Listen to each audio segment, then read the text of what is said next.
Unfortunately for you Star Wars fans, this video has nothing to do with Star Wars and its multiple links to Wales. Anyway, we're still a few weeks off May the 4th.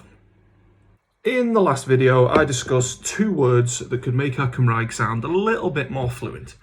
Methu, which can be used to mean can't. Dwi methu neud hynna. I can't do that. Dwi methu neud hynna.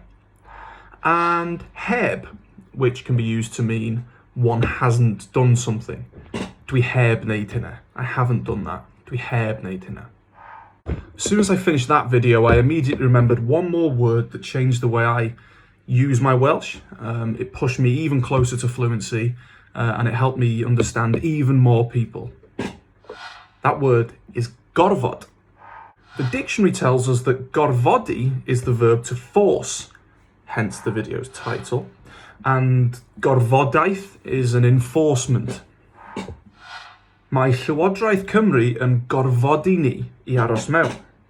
The Welsh Government is forcing us to stay inside. Mae Llywodraeth Cymru yn gorfodi ni I aros mewn. And rightly so. Mae gorfodaeth arno ni I aros mewn. There's an enforcement or requirement on us to stay in. Mae gorfodaeth arno ni I aros mewn. So why is gorfod so special? As a learner, I was taught that mae'n rhaid I fi means I have to. This roughly translates as there's a requirement for me to do something, or it's necessary for me to do something. Some people make this a little less of a mouthful by omitting the mine from the start. On top of the fact we should be applying a soft mutation straight after it, it's still a little bit long-winded. Even though this phrase is still commonly used, the cool kids have started using gorfod. I guess the reason people like the gorfod way is because it's used with more common phrases like dwi'n and rydyn, rather than having to work your way through the personalisation of the preposition I all the time. Mae'n rhaid I fi, mae'n rhaid I ti, mae'n rhaid iddo fo, mae'n rhaid iddyn nhw, etc, etc. Dwi'n gorfod gadael yn fuan. I'm forced to leave soon.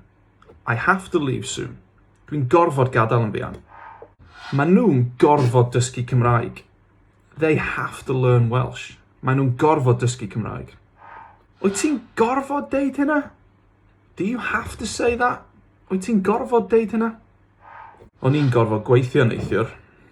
I had to work last night. O'n i'n gorfod gweithio neithiwr. Sa'n i'n gorfod bita cyn mynd. I'd have to eat before going. So o'n i'n gorfod bita cyn mynd. What's even cooler is how Welsh speakers' laziness has affected this word. Nowadays people drop the F and the D and pronounce this as GOR'O, which sounds markedly akin to gotta, an Americanism of got to, which is kind of what GOR'O means.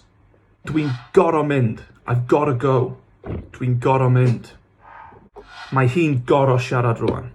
She's gotta speak now. Mae hi'n gor'o siarad rwan.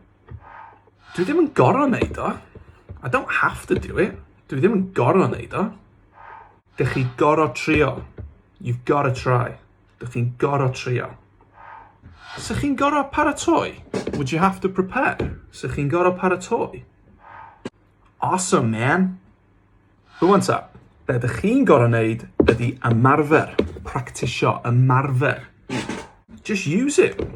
Write it down on your phone or on some toilet paper if you've got any left, or on your partner's head, anywhere. Or better still, go out into the wild and speak it.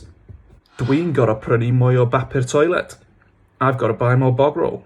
Dwi'n gor'o prynu mwy o bapur toilet. Dwi'n gor'o talu efo cerdyn heddiw. Have I got to pay with card today? Dwi'n gor'o talu efo cerdyn heddiw. Expect to hear it back too. Yeah, ti'n gor'o talu efo cerdyn yma. Yep, you've got to pay with a card here. Yeah, ti'n gor'o talu efo cerdyn yma. Dych chi ddim gor'o prynu 7 pack o bapur toilet, nag oes? You don't have to buy 7 packs of toilet paper, do you? Dych chi ddim yn gor'o prynu 7 pack o bapur toilet, nag oes? BOED i'r GRYM gyda chwi.